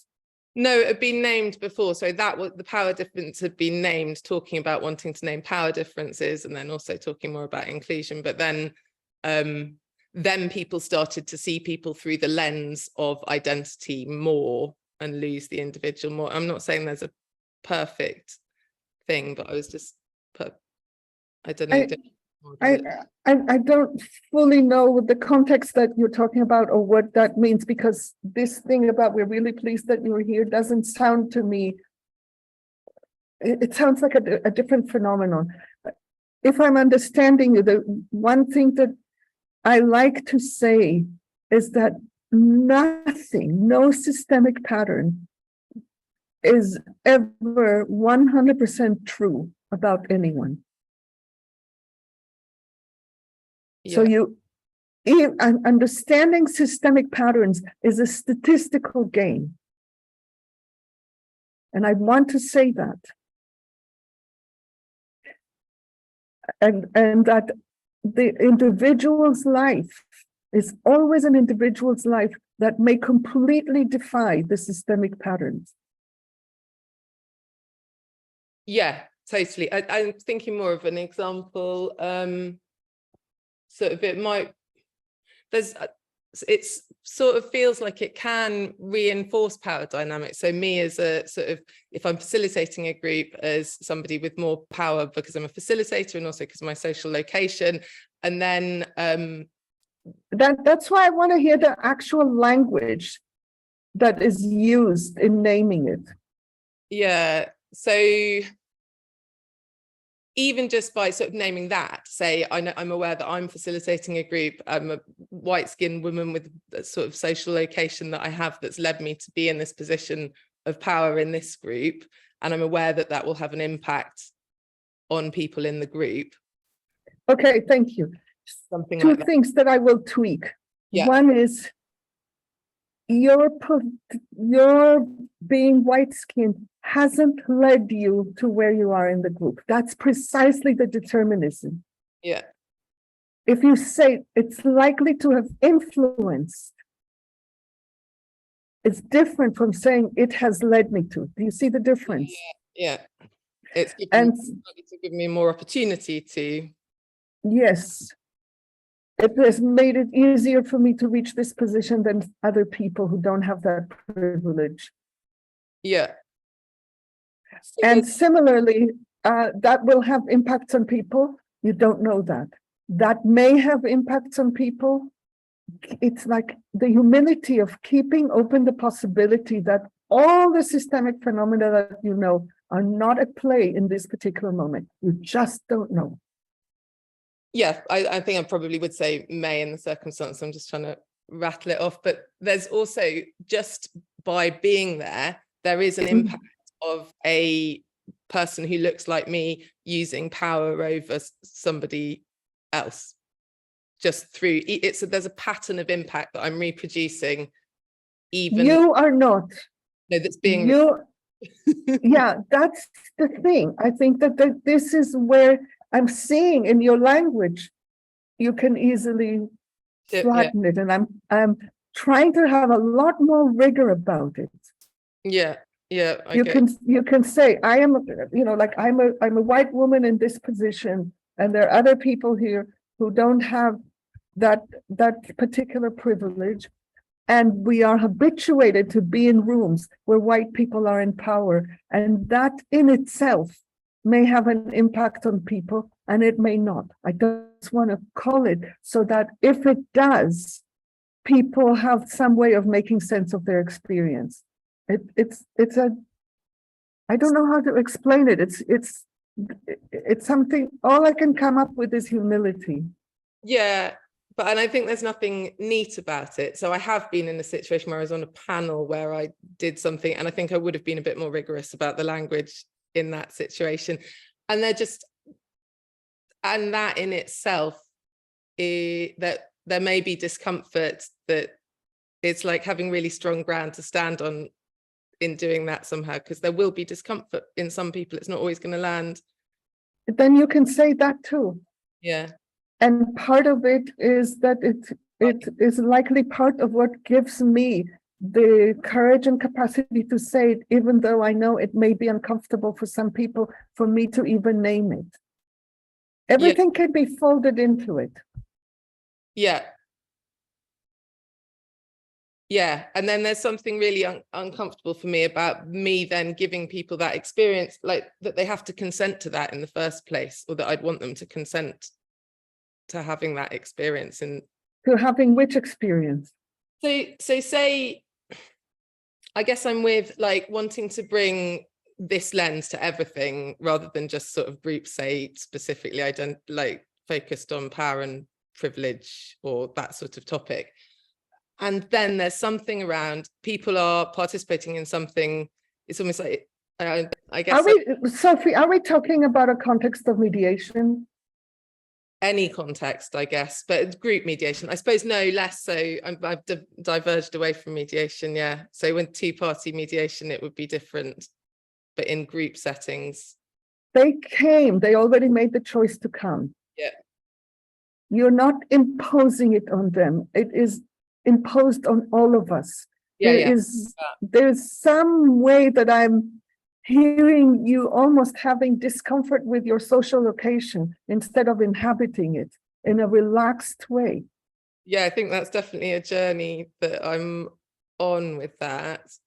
Oh, there was something else that came up that's gone. Yeah. I'm also at the phase of our time where I want to focus more closely on the content so that I can complete the arc. And I want to leave it in this discomfort for you, because I think the key is for you to inhabit yourself in a relaxed way, because if you don't, it radiates. Yeah. Yeah. All right. I know it's not complete, and I'm going to leave it there.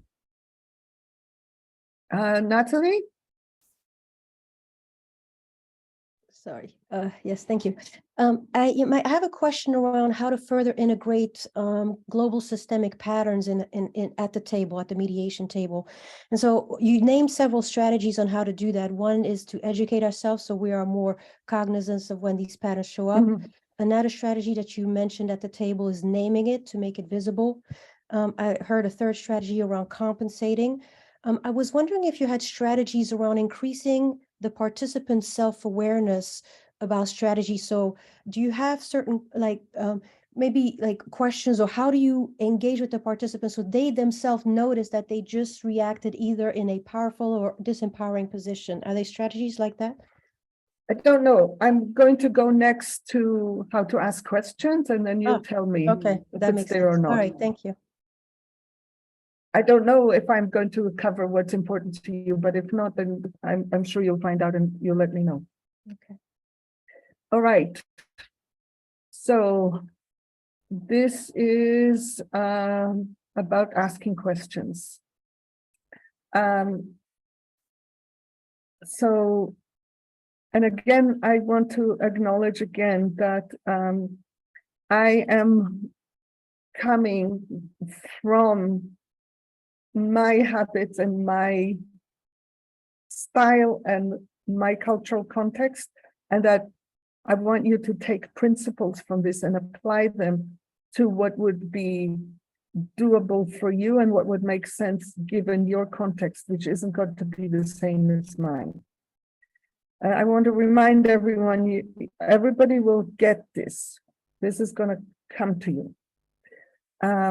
Okay, so when I ask questions, I want to ask questions that invite everyone. It is amazing how much there is a habit of looking more at the people who have more power. And especially if it's in a group, I really just want to literally train myself to look around the room, to look at everyone, to pause on people who don't have, who are kind of like shying away from being looked at, to pause and invite them, to create that kind of welcoming environment. Second, and that's where it's my cultural habit, is I don't want to make assumptions about things. I want to ask explicitly, because the more assumptions I make, the more likely things are to happen that I wasn't aware of. The third is nuance in how I make a question, so that I want to reduce barriers to people being able to say no. Anyone who's been to a convergent facilitation training or read the book or whatever, you will recognize that I'm talking about bearing the threshold, but I'm not going to say much about that. I'm just pointing it to people who know what it is. The same question will yield different results if I use different language. So let's say there's a proposal on the table, and the proposal, I'm asking a person with less power. If I say, is there anything that is a deal breaker in this proposal? It's intimidating to someone who doesn't have the power to say no. It's like, oh, it has to be like a really good reason to say no. No, I don't have a good reason to say no. I'm just going to go along with it. If I lower the threshold and I say, is there anything that feels even a little bit uncomfortable, people are more likely to step forward and express whatever the discomfort is. So those kinds of variations are really specifically helpful in getting people to be able to participate more fully. And this is the last slide. So after that, it's going to be more conversation. I like to ask yes/no questions rather than open-ended questions, which is really interesting because I know that a lot of people say the opposite. And the reason, I have a very good reason for this. When I ask a yes/no question, and if I ask it in a way where there's no right answer, there's less work for the other person to be able to answer than having to come up with something. And I also calibrated so that if I have any guess about what the situation is, I will make that the yes. So the person doesn't have to negate me in order to assert their truth. My favorite example of this is, for example, if I'm asking you, do you trust this person? That's heavy duty to say, no, I don't trust this person. If I say, something tells me that you may have lost your trust in these people, is this true? It is much easier to say yes to that question than no to the question, do you trust the person? I want you to feel that, because these differences are very significant. I want to make it easy for people to say difficult things by normalizing it in how I ask a question. So, Sorry, again, may you repeat the second one? The second one is, I have a sense that you may have lost trust already. Is that true? It's easier to say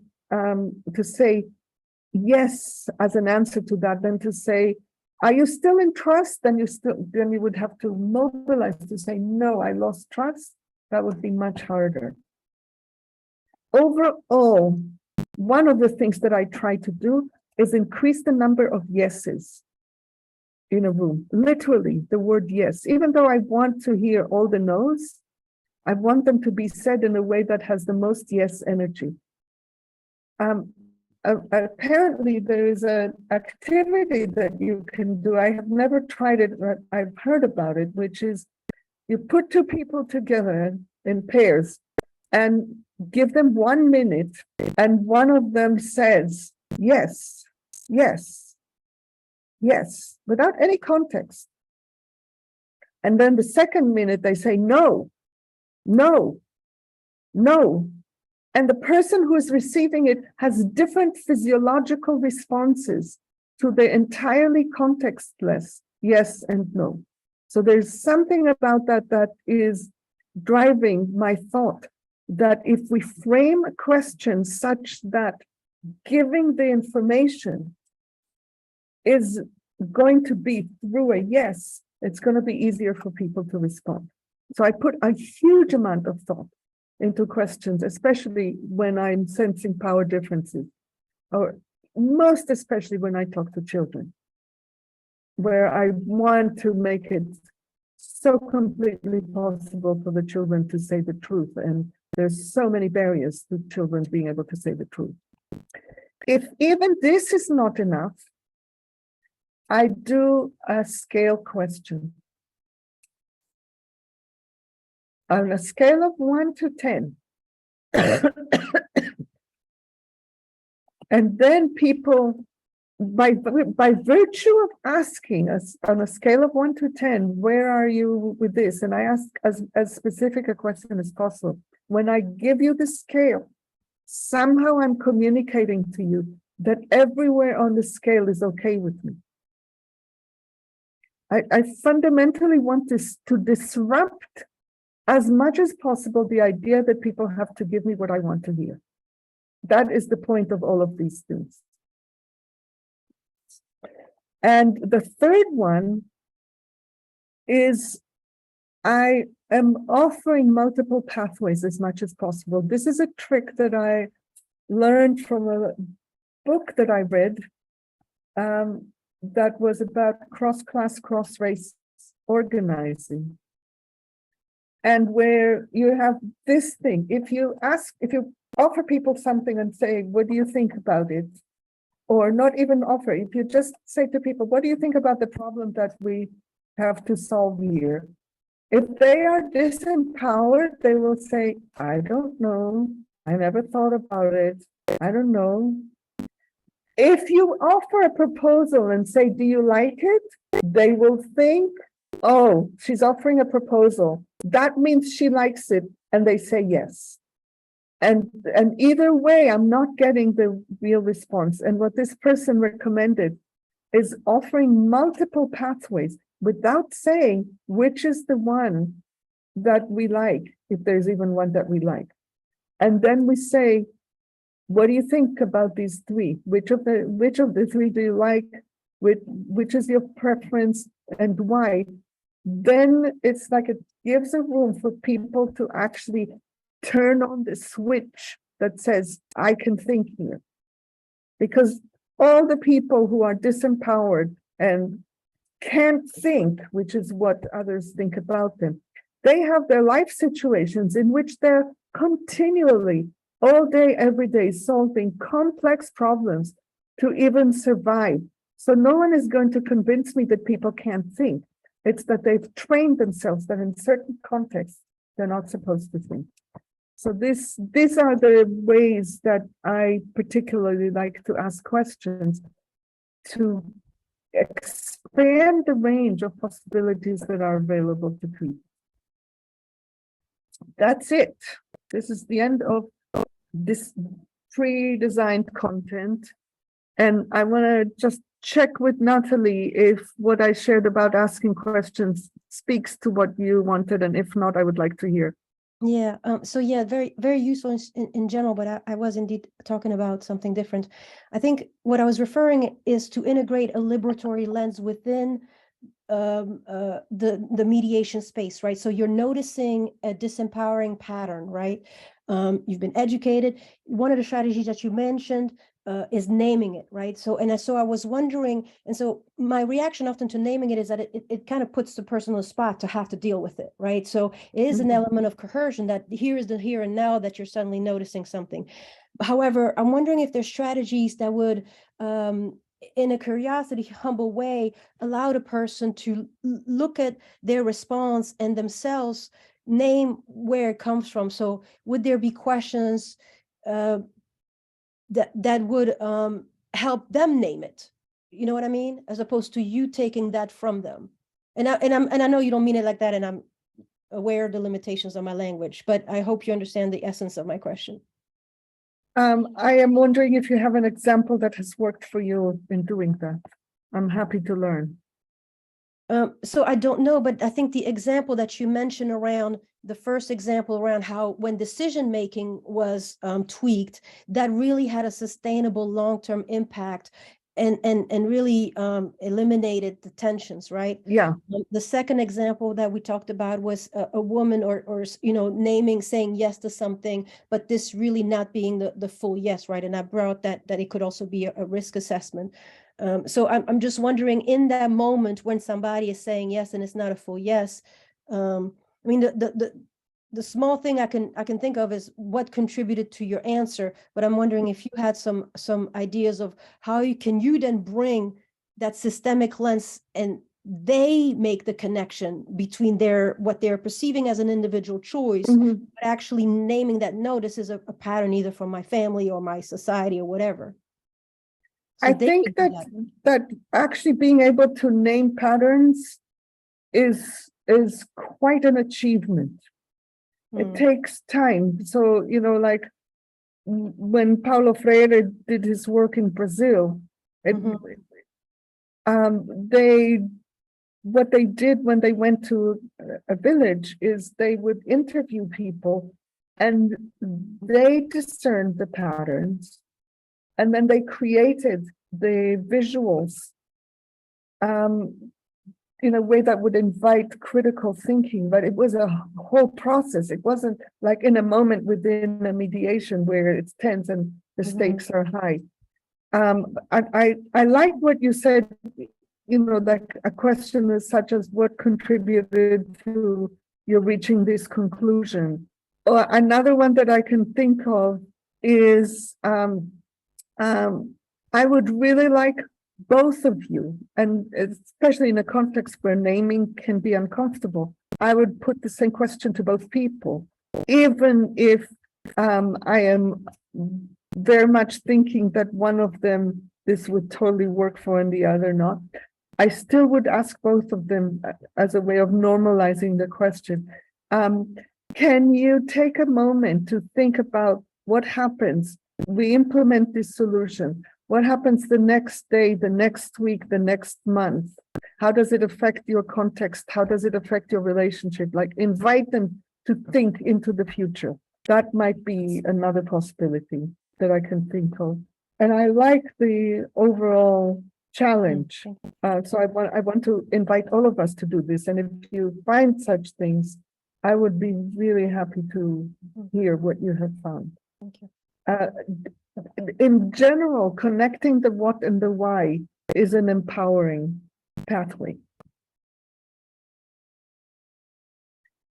Sophie, actually, before I ask you, I have had a bunch of conversations with both of you, and I would like to make space for if there are others who have a question and may not find a way to step in, given that there is a conversation clearly between me and people who are already in the field. Okay, so Laurie, or Quentin, whichever one of you. Lauren Quentin. Hi everyone, and hi Miss Mickey. My question is about what you said on the last point. So offering multiple pathways. I didn't understand your example. Maybe it's because of the English, but I understand the general idea. But yeah, if you can explain again. Thank you. I didn't give an example. I can give an example.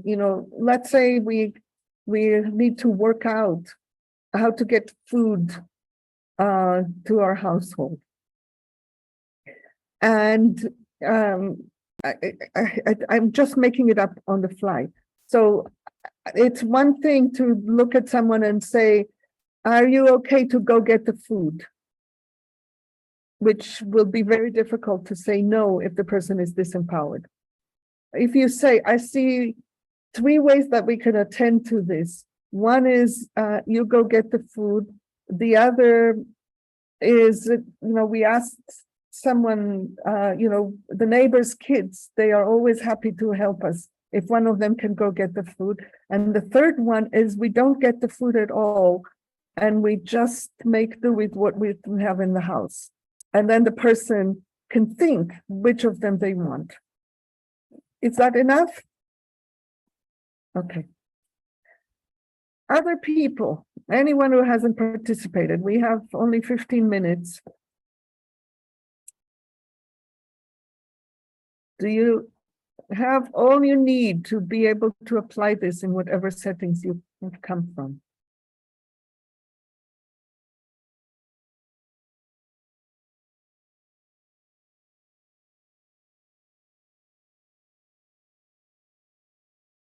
Yes, you who haven't asked the question, exactly you. Who are you?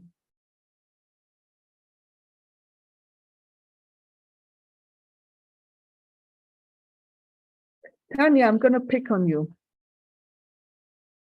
Do you have any question? I have an insight. Not a question. Go ahead. Yeah, I knew that you were going to pick me. But you know why? I don't know why. Why? Because you take whatever you get from here and you apply it in a community of 2,000 people. And I know that. So I want to give you what you need because we don't have a huge amount of contact. Thank you. Yeah, I think I had this like inner debate while listening to you. And what kept coming up for me was this example that what I experience a lot in mediations, especially between couples, that I noticed that my attention often goes more to the person who had a female training because they show more emotions and they cry. Yeah. Yeah, and I was like, yeah, my So I want to say, first of all, the context of a couple is a very complex and unique context of power differences because the power differences are interwoven with a high intimacy, which makes it very, very complex. So I first of all want to say that. And I also want to urge you to learn to open your heart and bring tenderness to male training and to the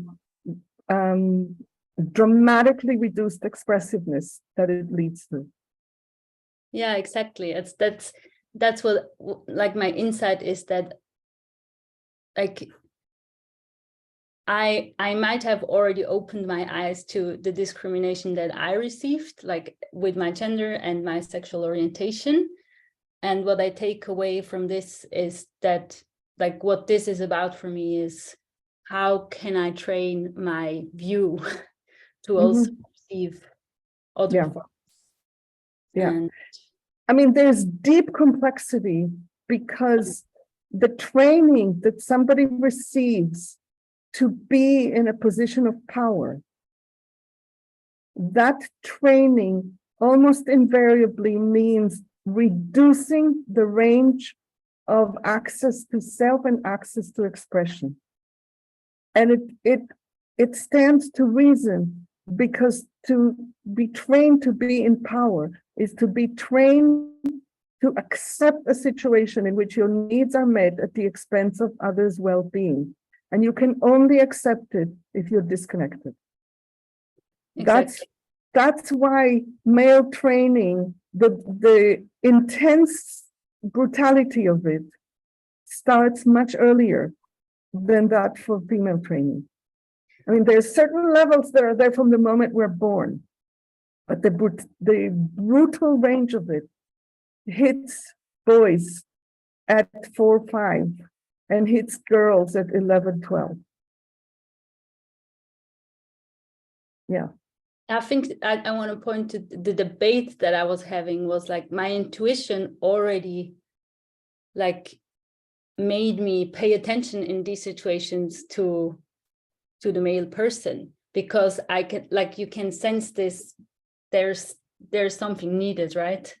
And I was like, how is the systemic lens going to help me in that? And this is a second layer systemic lens that is much more complicated, that has to do with understanding the deep internalized patterns of people in power.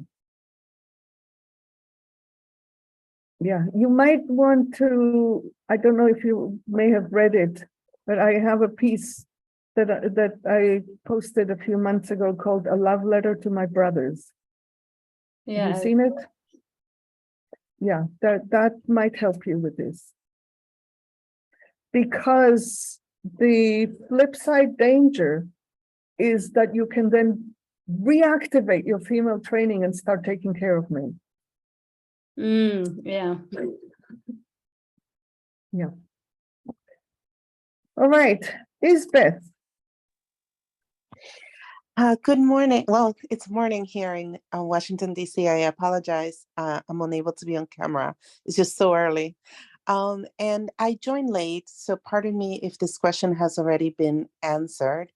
And even just in the short amount of time I've been on the call, I've gotten so much value. Thank you so much. My question is in a dynamic. I'm currently mediating a set of conversations in a family board where they're a white family that funds racial justice work. Have a deep commitment to dismantling the ways that white supremacy is showing in their family dynamics.